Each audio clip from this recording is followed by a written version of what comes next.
Better that you're in the swimsuit, not me. I need to lose some weight. Candidate that would put an end to Hezbollah. You can look for answers on your phone as well. That's allowed. When you don't have anything to lose, you're willing to go all the way. As long as you're not calling Sammy for the right answer. No, not yet. What did Gebran Bassil get in return for Jihad Azour? Would recruit or would hire someone like Jihad Azour. One of the MPs said, let's see مين نفسه أطول. تعجرف وتعالي واستكبار وفرض imposing.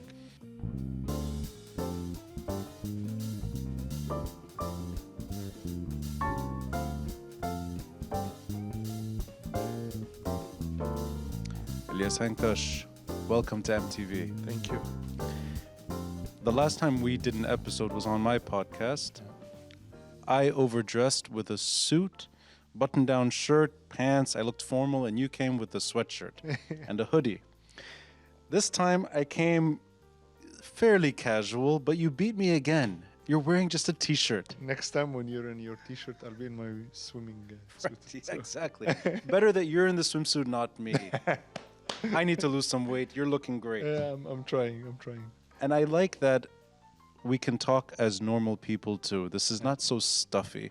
I think the podcast terrain, whether it's on MTV or my own podcast, it allows maybe some friendship to come out in the conversation. And I really think of you less as a politician, more as someone from my generation trying to do the right thing.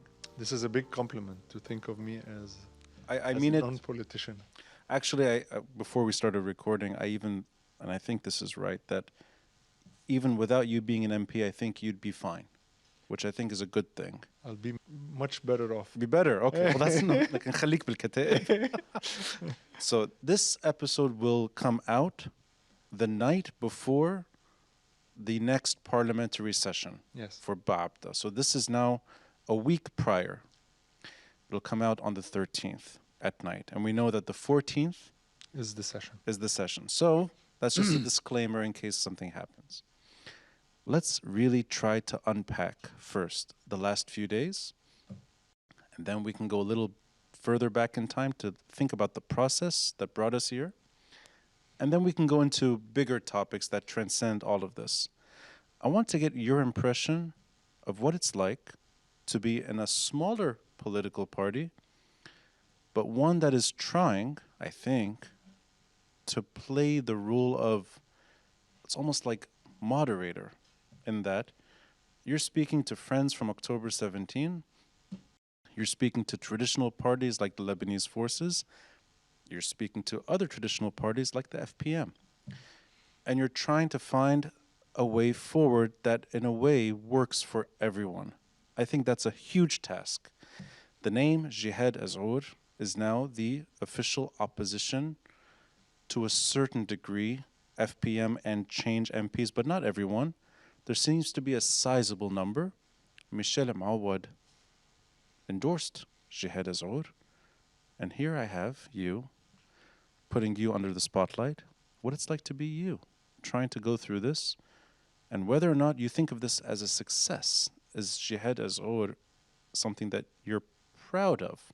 Or is it more, there's a status quo, and this is what you can do? These are 10 questions in one, actually, because we have to be realistic at some point. And yes, we have a fact just facing us. We have to break through this rigid yet non-productive yet vacuum that we're living in, and we're still bleeding. And I think we're in front of our duties and responsibilities to try to break through something else, or go to the next level, or at least embarrass the opponents that do not necessarily have good intentions in going forward to recover this country. And I would like to say that there are parties or stakeholders in this country that do benefit from the status quo that we're living in, and which I think is the worst period this country is going through. In front of this, if we portray what we're going through, we're all obliged or forced to be more pragmatic, less idealistic, less perfectionist, to be able to ground the ideas that we have into a practical way forward. And this practical way forward is to find a common ground with all the elements in the opposition, and especially try to reach out for other groups that do not necessarily in politics would meet us in many dossiers or many files. This is why we did what we did, and yes, we were playing a certain role, one among the opposition, two to reach out to the FPM, try to we called it in Arabic taqatu', and it's really it's a nuance, and we have to define what is this. It's not a compromise, it's not a consensus, it is supporting or endorsing an acceptable, between brackets, candidate that would put an end to Hezbollah's, they're much better in Arabic what I will say, but to Hezbollah's arrogant approach to define what country we want. If you ever feel the need to say it in Arabic, no, just to say maybe those two words. The approach of Hezbollah from a stand where it's arrogant, as in تعجرف وتعالي واستكبار وفرض, imposing candidates or solutions or formulas to a large number of Lebanese people and its representatives, is no longer accepted after we've lost everything, Ronnie. I don't think we still have anything to fear after we've lost anything. And I think our opponent today do not realize what does it mean to lose everything except hope, to lose everything. When you don't have anything to lose, you're willing to go all the way.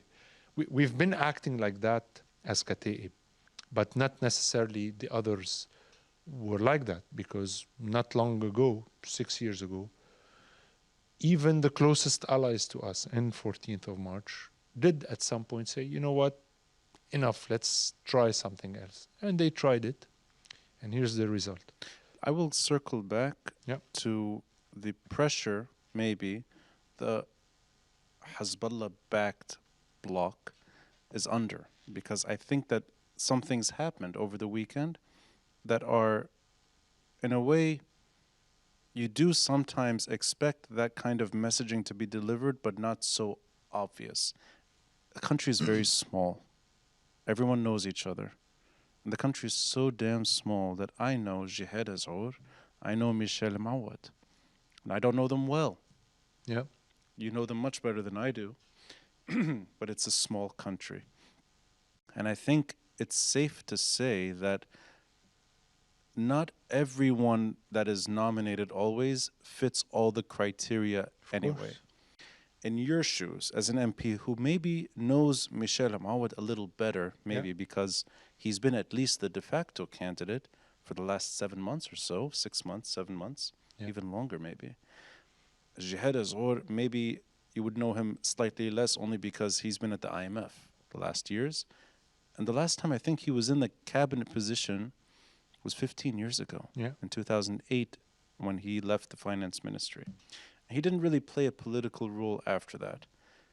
But in your shoes, do you think Jihad Azour is closer to what you want as an MP?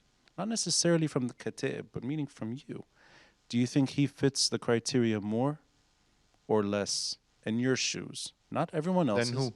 Than michel-el-murr. Okay. To be honest, I didn't know Jihad personally, Jihad Azour personally. I met him at the IMF 3 weeks ago in Oh, DC, yeah. right? So, and then I had the chance to have, this was during our technical meetings at the IMF, along with the group of MPs that are doing something, I would say, productive, along with Fuad Makhzoumi and other MPs. And we're visiting capitals that do have influence on the regional yet Lebanese politics. I met him at the IMF. I was impressed with his deep knowledge and of his, I don't want to overdo it, but of his integrity to manage the Lebanese file. Because as he is a Lebanese and he's in charge of maybe, I don't know, 28, 35 countries in the Middle East, he has appointed someone to be in charge of the Lebanese file to avoid any conflict of interest at any point. Maybe it's a policy, maybe not, but at least he had the dignity to do that. And technically he has deep knowledge and really good ways forward to recover this country and to really rise again. Obviously, we would have points of differences. Maybe between us and the IMF, the main point that we would argue on is, not argue, but we're very stiff on that, is the depositors and how to recover those deposits. Was that the tone of the conversation, or was it less? No, it was less. No, we did not tap onto this subject. But just to tell you that even, I mean, there are differences. This is what I'm saying. I mean, I am a member, and I think an active member at the Kataeb party. And I don't think 100% of the decisions taken by the party would 100% meet the ideas and the whatever thoughts I have towards any of the. So you usually do that with the closest, or you integrate yourself into a group of people where it is the closest to your mindset, the way of thinking, the principles, the value that you defend. Same also applies to the candidates that you endorse, that you support, that you nominate, whatever you want to say, to vote even. And I don't think Jihad Azour is an ideal candidate for me I mean, he does not perfect or tick all the boxes if I would. And maybe there are very few to do that. But there's a fact that we're living in. There's a reality that we find in Jihad all the qualifications, all the qualities, and all the knowledge that we think are fit to save this country. Now, if we go forward into the practice of, or into the implementation of those ideas and plans and strategies, we might differ and we might argue and we might be not 100% aligned. But yes, he does fit what we want from a president. He does have all the luggage and the tools to do that. And I wouldn't compare him to any of the other candidates, because I think they're all more or less are within the same category. You know, the type of people, the way of living, the way of looking at things, the modernity, the scope of work or the record that they have done. Obviously, if you look at Moawad, Michel would tick more boxes, especially because we've had a long journey with Michel. We've practiced a lot of incidents and main events and milestones throughout this short journey that we had together. The sovereignty part, which I think is a priority for the recovery of this country, we have to say things by its name. We don't have the luxury or the tolerance anymore to try to be more politically correct. We have to say things as is. We have to say what's the core issue of this country, what is the basic needs to make out of this nation a normal country, a modern one. Let me push you when I can on this topic. Yeah. You can look for answers on your phone as well. That's allowed. but it's not a game show, so you Yeah, can't no, I'm cheat. You trying. can't call someone for the answers. No, but I have an urgent call. I'm trying to. Okay. As long as you're not calling Sammy for the right answer. No, No, not yet. This is not difficult yet. Okay. That's all right. Exactly. Good. Not to that extent. I'll call him when the questions get difficult. Yes. We'll both call him. I think his credentials at the IMF are intact. So, and I share the sentiment that he seems to be a both modest and honest IMF official. And I think the way you framed his role in trying to keep Lebanon less sort of reflexive and more just a policy, I think he's managed to do that. And I also think he gets a lot of unfair criticism, mostly by an ideological crowd in the country that blames anyone that served in any capacity from 2005 until 2008. So he gets put into a category and tarnished, sometimes I think unfairly.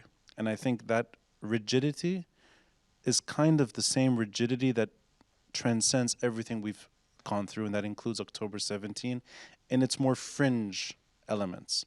So that kind of critique aside, I dismiss it. Even when it may be coming from the right place, it's the wrong narrative, I think, on this man.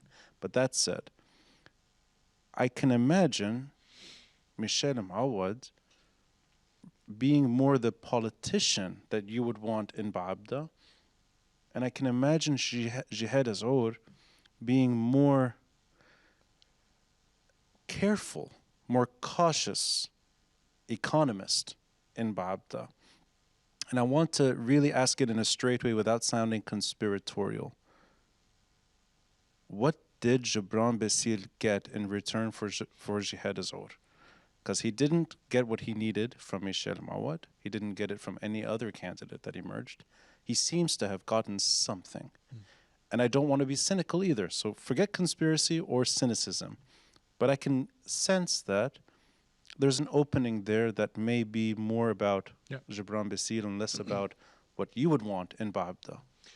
First, let me also tap on the criticism. And I'm not in a position to defend someone like Jihad Azour, but I always say to the ones who do ask me, how come would you support someone who's been into a cabinet where Prime Minister Senura was heading when maybe the root cause of what we're going through might have started there? All speculations and ideas. And I can surely say, and very confident in what I will say, although I don't know the reality, but I don't think an institution as large and as immense as the IMF, whom do take care a lot of their reputation, because this is their bread and butter. I mean, they cannot be otherwise or perceived otherwise, would recruit or would hire someone like Jihad Azour and grant him such a big responsibility if he had been, like all the stories we hear, if he had been involved at any level in corruption. And I think what qualifies him to be where he is today would give us, makes us much more confident to go forward with such a candidate. And yesterday I was talking to someone from the MPs, and I was telling him, I don't think we have a Lebanese personality today with such a big international exposure on a public level like Jihad Azour. And I started thinking who might be, as highly exposed and positioned as Jihad today, as a Lebanese figure. Forget the private sector, because I know we have great CEOs, great people, who also, by the way, have been nominated or at least discussed or entertained to be candidates for presidency. Honestly, many names came and went. Yes, and, yes, yeah. and that's a good thing. But the bad thing is that we're wasting every second, every hour, every day, every week, and every month, and soon to be every year, in this bleeding, continuous bleeding, without realizing the damage that we would get to a point where it might be irreversible. Now, going forward to the other question that, yes, I mean, And just to add something, I think I should add it. I've never really talked about it on the podcast. An academic's critique on 2005 to 2008, ignoring the political problem that is Hezbollah in Lebanon, is maybe 10% of the story. But in that 10%, you should be able to criticize anyone in government. The 90%, which is paralysis, which is what took us all the way from 2005 until really today, if you're ignoring that, then you're a ideological academic, and that's where the unfair criticism comes in. So I always get a bit hesitant when people go after anyone that served in a cabinet position in history. I think they're misreading the narrative, and they're getting parts of the story right and most of the story wrong. So that's where I think Jihad Azour plays, I think, a bigger role in that he left government, went on to something much bigger than the Lebanese government or the finance ministry, the IMF. But I'm just curious what Gebran Bassil gets, because I can sense, and this is my reading, Jihad Azour may actually be a stepping stone to a consensus candidate later. He may not be the one yet. And that's where I get hesitant that why Jihad Azour is being named now. He could have been named 6 months ago. He could have been ushered in as an opposition-backed candidate when the whole thing started. It feels like this is maneuvering. Let me tell you that, yeah, we might have nominated Jihad or supported or endorsed Jihad Azour from the beginning, right? But also you did mention about the role we tried to maneuver within all these, the polarity that we're going through in this country. And it took time, Ronnie, and we come from far behind. To come again and try to build trust, this is not something that obviously you can do in such a context. But at least what has been built on is a mutual interest and fear from finally giving away all this country to Hezbollah.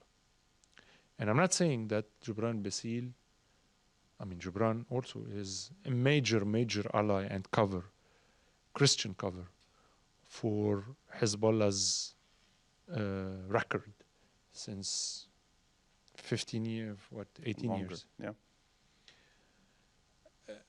Today, I think clearly, because I'm also asked the same question, but with a second version, by saying, when will Bassil flip and really go back to his natural alliance with Hezbollah?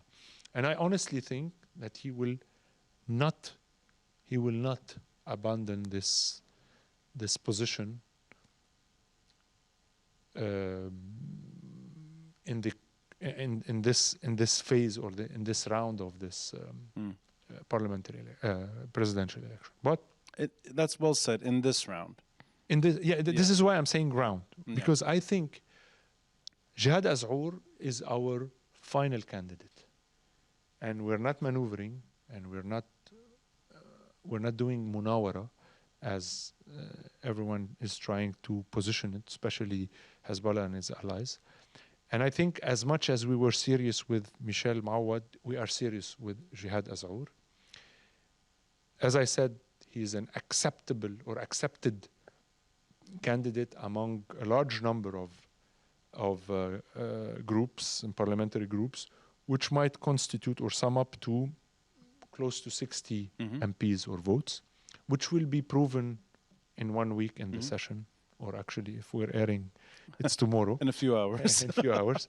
And I think Hezbollah is very much embarrassed and squeezed in a position that he does not really appreciate. One, Mr. Speaker, I don't know if this is, if he was forced to in the context, or he wanted to do it anyways, but calling for a session despite whatever we heard in the last few days is a bold move from him, right? It's courageous, one. Two, it's just- committing. It's his job. It's his duty, his job. No, I don't know if he's courageous. He's not been doing this for the last 6 months. Okay. Right. Okay. So now doing it now, Yeah. in this context, seeing Hezbollah's MPs and his MPs going forward with their arrogant yet, this, I don't know how you call it in English, istikbar, in this arrogant, Pompous. yet, Almost, yeah. I don't know how to call it. But one of the things that was said that is really provocative, one of the MPs said, let's see min nafasu atwal. Okay, like who would break the finger of the others first. And it's like, we're in a boxing ring, and it's like we're boxing each other. So that's the message that came from Hamad Ra'ad. Hamad Ra'ad. But unfortunately, haven't they realized that it's a country, there are institutions, it's the future of our children, it's the well-being of the human being in this country? I mean, really, this is how you perceive whatever is happening now? Is like, let's see min nafasu atwal? This is it? Let me try to hone in on two things. And I'll ask you directly. You can say that maybe there's no answer. Is this a lifeline for Gebran Bassil to reach Baabda in 6 years? Is that the kind of quid pro quo that you give us this now No. and we'll endorse you I'll later? tell you, and I don't want And to. sorry to make it about him, but that's really what changed, is that he signed up for a different candidate. Okay, I personally played a role Hmm. when we had a mandate to align with different groups. Mm. Okay, and I did sense everything around us, and I'm talking based on personal experience, and I'm not used to that. I mean, I'm a newcomer, maybe not very recent, but this is my second term. Played a critical role. Yes, we did. But I'm saying also, who played a critical role was Sami Jmail himself, who really broke through or penetrated this wall that was among different groups. And then I was mandated a role that I fulfilled. And today I can clearly tell you that there is no agreement on what's after that, or in the after Jihad Azour. There is no understanding. What we're going through today is something that I think historically, or maybe 30 years ago till today, we haven't been able to gather in a moment of polarity and really inqisam in the country.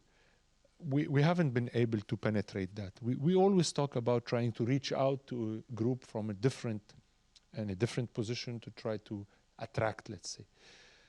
But it has been done based on an interest for us is not to let Hezbollah control what is remaining of this country. So Gebran Bassil is trying to make a point. Is that really the whole thing? Because it's not. I don't think it's a coincidence. Although maybe it is. His father-in-law, the former president, I think is in Damascus today, or is on his way there. He's en route to Syria. Yeah, maybe that's. That to me is signaling that Sleiman Frangi should be shelved. I don't think of it as Syria sort of happy, but I think of it more that the same reason why the former president was brought to those meetings within the FPM. They tried to contain their This seems like a signal to the Syrians saying that maybe you'll get what you need with the next president. I'm concerned two things are happening. I agree that politics is happening, which is a positive development. There should be some reconciliation and there should be some dialogue and agreements when possible. So that is a good role Kataeb is playing. No one can discount that. Breaking that wall is not an easy thing to do, and Sami Jmail managed to do it. That's a good accomplishment. I'm also concerned that the Akhbar picture that came out over the weekend, I think it was Saturday. Yes. Yeah. That is not just a signal to Jihad Azour. The fact that they put my father in focus next to him without any explanation, and an article that has nothing to do with that photo, 8 hours later or so, whatever it was, they changed the photo conveniently without explanation. That, to me, is the signal, which is two things. And you can tell me if you see it differently. I see two things playing out.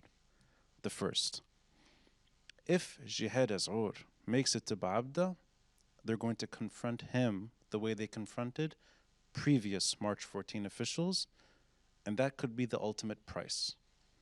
My father being there, I don't think is simply a Fuad Senora government legacy thing. I don't think it's an IMF thing either. I think it's politics.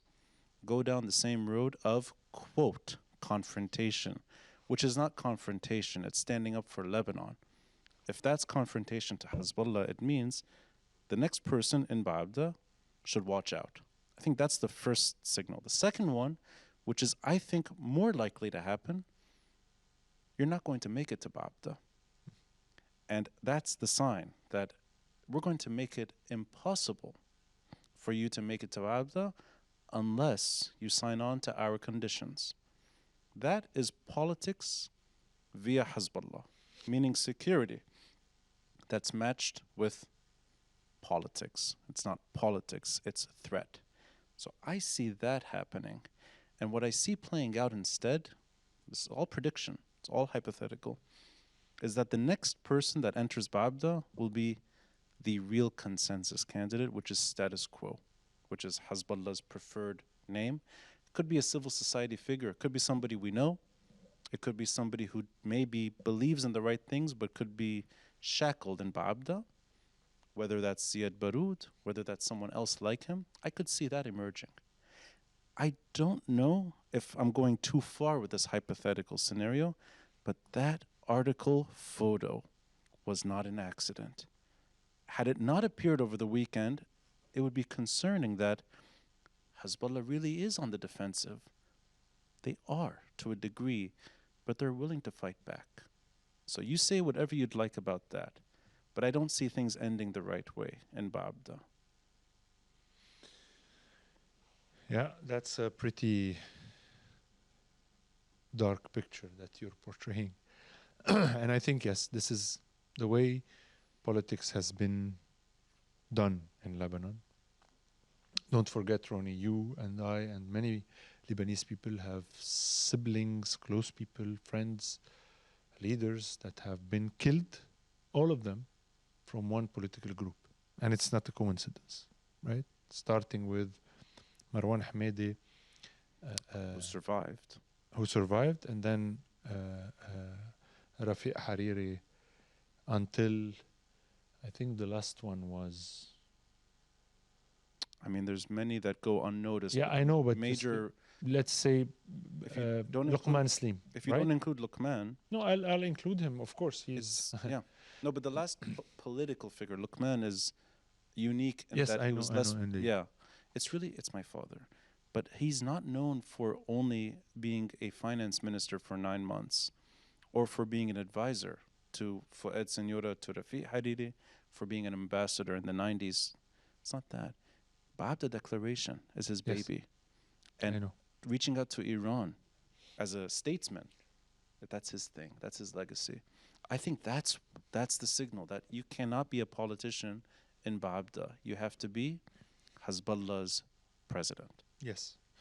Let's not isolate our analysis and ourselves from what happened since probably a year back till today.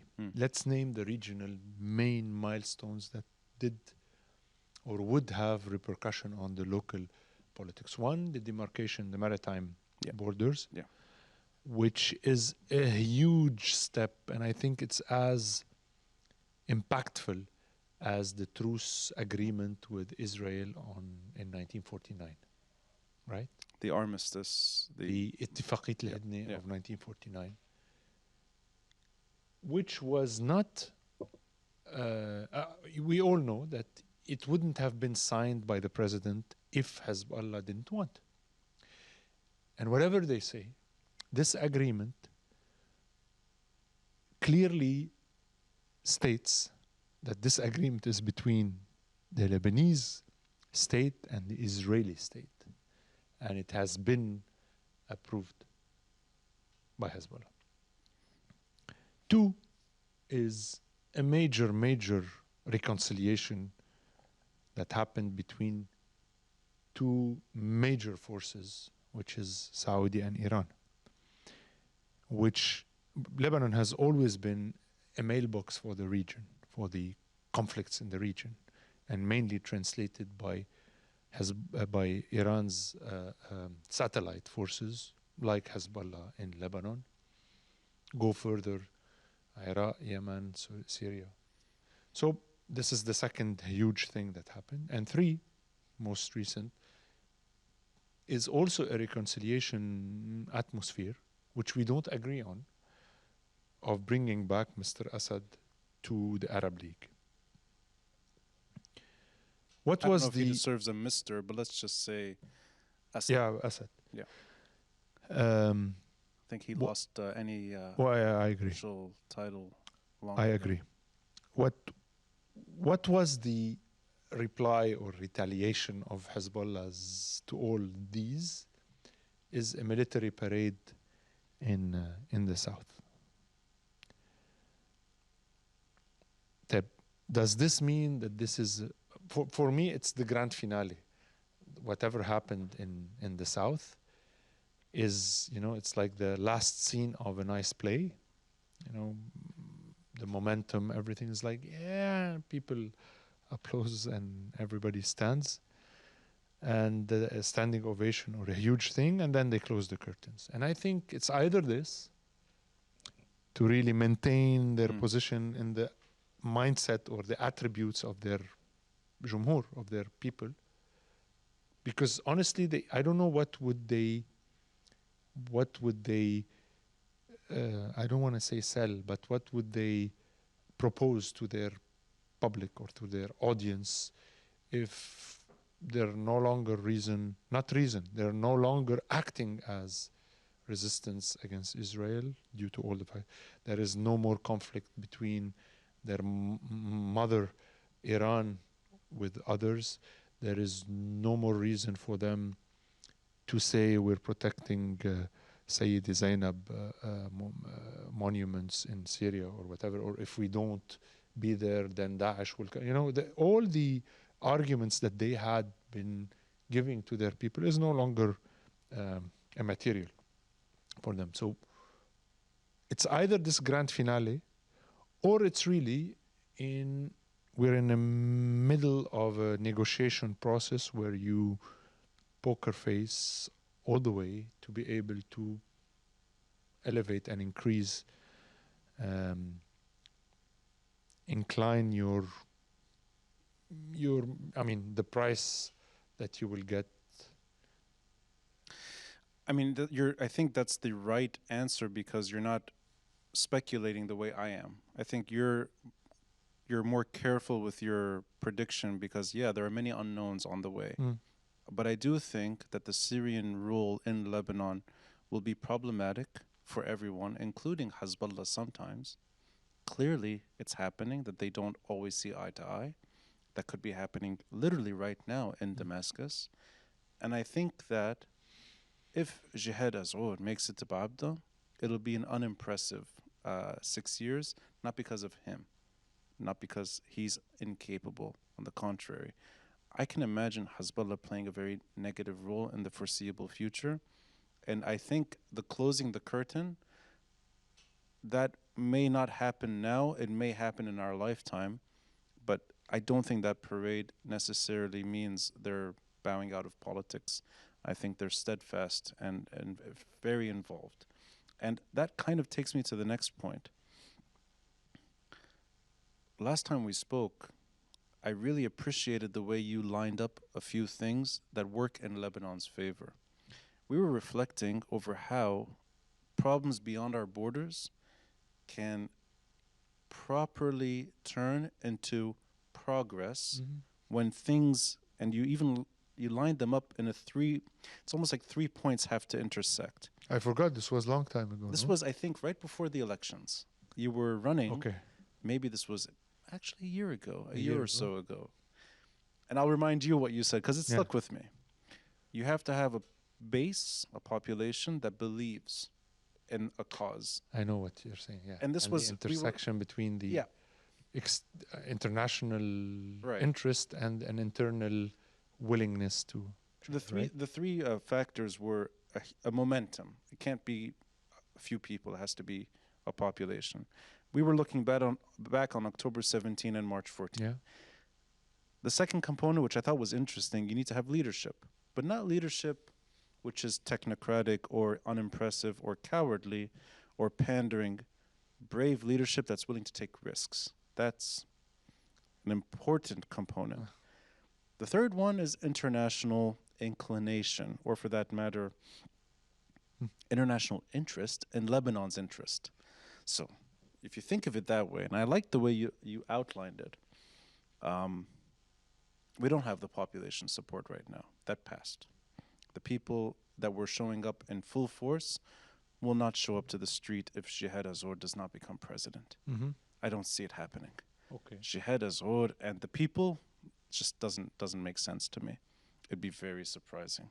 The second one, leadership, brave leadership. You mentioned some people, their names, they're politicians today. There are some courageous maneuvering in maybe quiet corners sometimes. I think Sami Jmail deserves credit for what he's doing. But courageous leaders? No, I don't think anyone at this point has that brave trait that you're describing. The third one, it seems like that ship has sailed well past the region. I mean, I think it'll happen. Iran and America will exchange ambassadors. There will be some rapprochement with Iran. Lebanon will be off the table. I don't see that ending good for Lebanon. So those are the three things you talked about a year ago. None of them are there. None of them is there now. None of them are there now. None of them are pointing in that direction. Yeah. How does Lebanon move forward if those three factors are going in reverse? Mm-hmm. Well, that's good to not agree. Good. Okay. Because by nature, I think we Yes. and it's not because I want to be optimistic and rosy in drawing a picture, but I think what has been achieved so far is humongous. And what has been knocked down is huge. And I'm saying that because I do believe, Ronnie, and I'm not a classical politician. I'm a father, first of all, that want my children to live in a decent, modern, open country, rich in its culture, in its tradition, in its tolerance, openness, everything that this country is really unique in.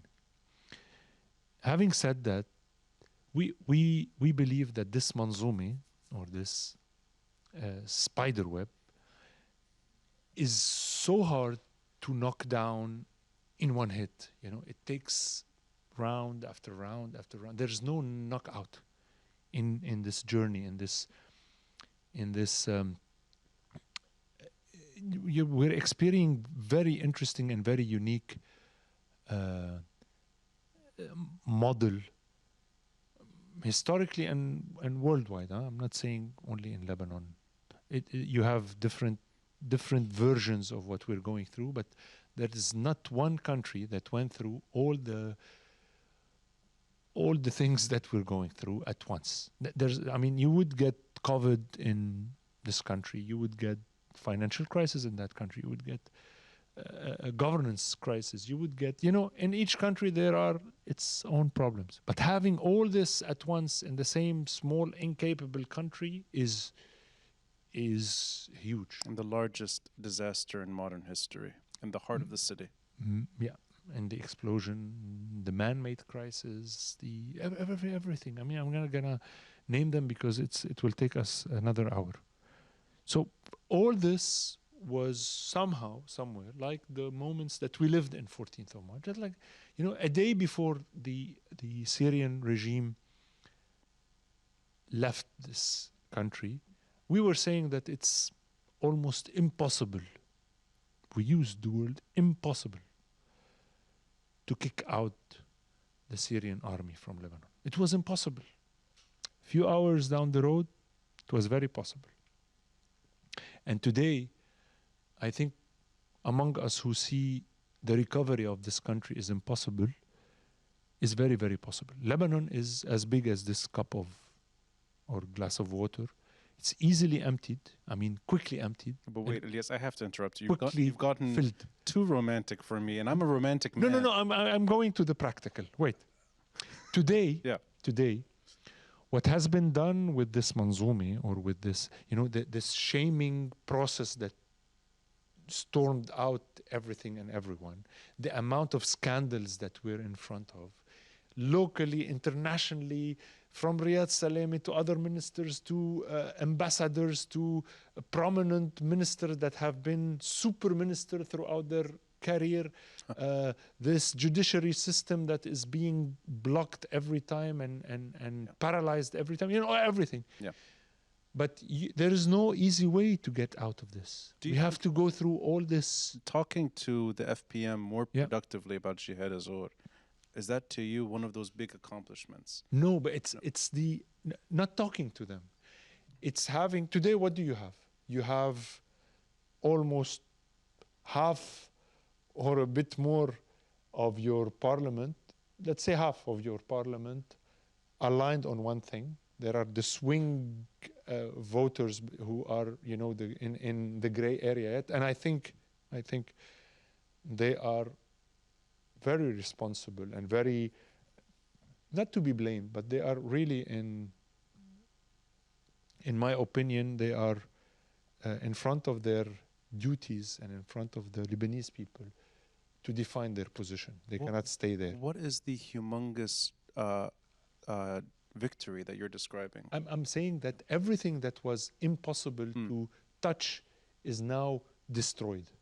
I see. Now what we want, and I don't want to sound very, very theoretical and very philosophical and yet romantic, because we used to say this country should be built from scratch, right? And it's like, get me a white sheet of paper or get me a desert and I'll make you heaven, right?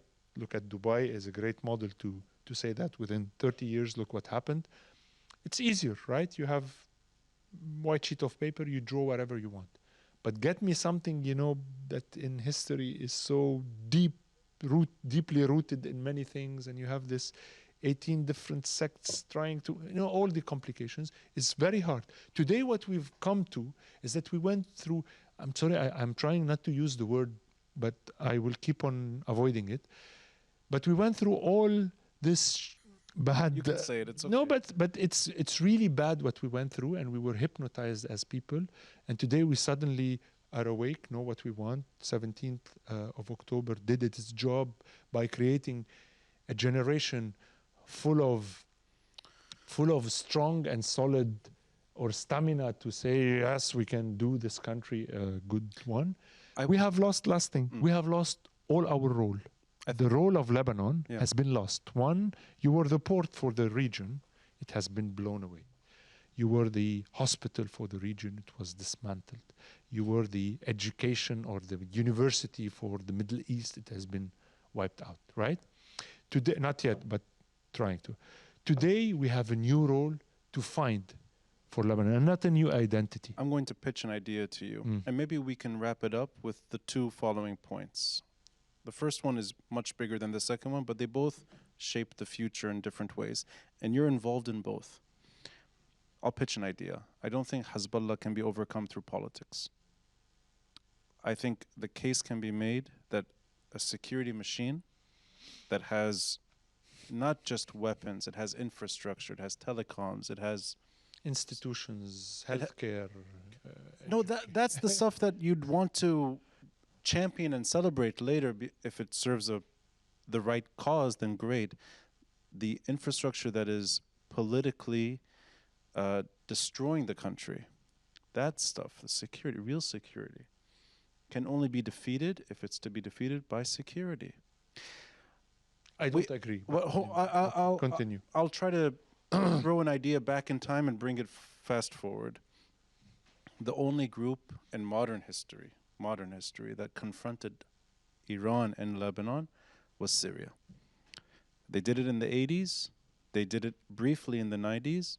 They could do it again, meaning the Syrian regime and Iran maybe make decisions together sometimes and maybe oppose each other sometimes, and it spills out into war. The only group that challenged Hezbollah, ironically, not in politics, but on the ground, was Syria. And Hezbollah paid a price for that and could not emerge the way it did post 2005 while the Syrians were here. That's a security threat to Hezbollah. If you go back in time, go 50 years ago, when the PLO was in Lebanon, Yes. it wasn't the political party Kataeb that challenged the PLO in parliament. It were Kataeb fighters Yes. that were training. And the Lebanese army splintered and we had civil war. That was a direct threat to the PLO and to Fatah. That is not going to happen. We're not going to have a civil war with Hezbollah. But I think we're going to have a security war with Hezbollah, and it's not good for Lebanese politics. We're not involved. I think that is the danger this group brings to politics in Lebanon. I'll wrap it up with something else. It's a bit off topic to Baabda, but it's important. You're my age. You and me are old enough now to have some hindsight and appreciation for Lebanese history. We both know our limits. We both know our political limits. Yourself as an MP, myself as an observer. You said it earlier. A lot of blood was paid for Lebanese politics, at least trying to do the right thing regularly. A lot of blood. But beyond that, even societal issues, we know that there are built-in constraints. You're from the oldest party, the oldest political party Yes. in this country. You're my age. And now you're able to reach out to people younger than both of us, sometimes half our age, and convince them that they should be in Kataeb. And I think you do it well. You also touch on things that are unusual, I think, for a traditional party. You're able to be on the board of Proud Lebanon. I think that's an important accomplishment. You're able to signal, and you said it earlier, and I think you said it right. You can be in a party that doesn't always 100% agree with what you believe in, but you can also make your case for certain issues. And I like that I can talk to somebody who's involved in the Baabda process and is also on the board of Proud Lebanon. Now, just to make it clear, Proud Lebanon is a gender rights, and I can say it, gender identity, this sex identity, whether you're straight or gay, all of the above, you're able to talk about these issues. So do you think that is equally important to everything we've discussed in terms of shaping the future? That the rights of individuals, what it may not be as paralyzing right now as something like Hezbollah, that is as important in terms of trying to build a future Lebanon. So anything you can say as your role in both Baabda and really it's rights of individuals. Exactly. You gave the right examples. Yes, we're among the MPs that did lobby and advocate for decriminalizing, which is not, you cannot digest what this community is going through in Lebanon, and balance it with really more, I wouldn't say strategic, but deep down root way politics in Lebanon. But this is all the identity of Lebanon that we want to give to the world. This is what we want to be. We want to be perceived as reformists, inclusive, open-minded people, acceptance on our differences at all levels and from all groups, and try not to marginalize, any group, whatever their belief is, whatever their identity is, whatever, this is a modern Lebanon, balanced also, and here, Ronnie, I would want to make a point, balanced with and respecting also the, I would say, conservative to open, traditional to modern, all these. I lived in Japan, and I've seen in Harajuku A 17-year-old girl with, purple hair and piercing everywhere, with her friend who's wearing a kimono. This what makes life. It's about everything in it. I mean, excluding or marginalizing or is not the way anyone would want to live. Respecting others at their ease without offending anyone is what we all ought for to, and we all travel or not travel, actually نهاجر. Flee or exactly, for countries, emigrate to countries. One, because I would have loved to talk about the system or nizam, or evolving the nizam, the system that we're living in, from a central state to a federal state and everything in between. Oh, that's a different episode. This will make a different episode. Yeah. I would have also look into where are our youth emigrating to countries where they respect freedom of being, human rights, federal states, good governance, modern, good ecosystem, so that they achieve their dreams and their projects in those ecosystems. And we have everything in this country, all the elements, especially the human capital that would make this country a great one. But we have to be serious. So I will plug an earlier episode I did, a gentleman that was sitting in your chair, Hisham Bou Nassif. Yes. He spent almost an hour and 30 minutes talking about that issue. Yeah. So if you want to see how emotionally charged it gets, he's somebody worth listening to. I think he's one of the best ambassadors to this project. But and I'll end it here maybe, it's a nice way to end it. His outlook includes divorce. Yeah. And to me, divorce is not the way forward.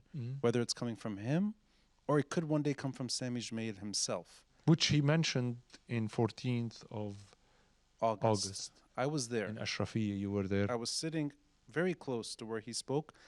I didn't like the direction that conversation went, because even if it does end up in divorce, I don't blame him for it.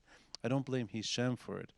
I blame Hezbollah for giving us no choices except civil war or divorce. The third choice, which I mentioned to Hisham, and I'm quoting my father here, is submission to the status quo. I agree with you. Submission to the status quo is surrender. I mean, if you translate it in Arabic. Okay, go ahead. No, I agree with you that challenging that is the noble fight. And that should be the battle. I think it is still the battle. To never let that happen. I'm afraid over time, the more appealing, shortcut paths become mainstream. I don't want to see a divorced Lebanon. I'd like to see a reformed Lebanon. Maybe the next episode we can talk about the system you'd like to see later, whether it's federal, whether it's decentralized, whatever. I think that's a healthy exercise. I like you because I can talk to you about Baabda. I can talk to you about Parliament tomorrow, a week before. I can talk to you about decriminalization of homosexuality, and I can talk to you as a friend. I appreciate your voice, not just in my life, but in Parliament and politics, and I think you make Kataeb better. Thank you. So on that note, Elias Hankach, thank you for joining MTV. You. Thank you for everything, and really a pleasure, always a pleasure to be with you on this table. And Heike, you give a fresh appeal to what we're trying to do. And the good news is, I remember what you tell me a year ago, so that always helps. Yes, thank you. Thank you, sir. Thank you.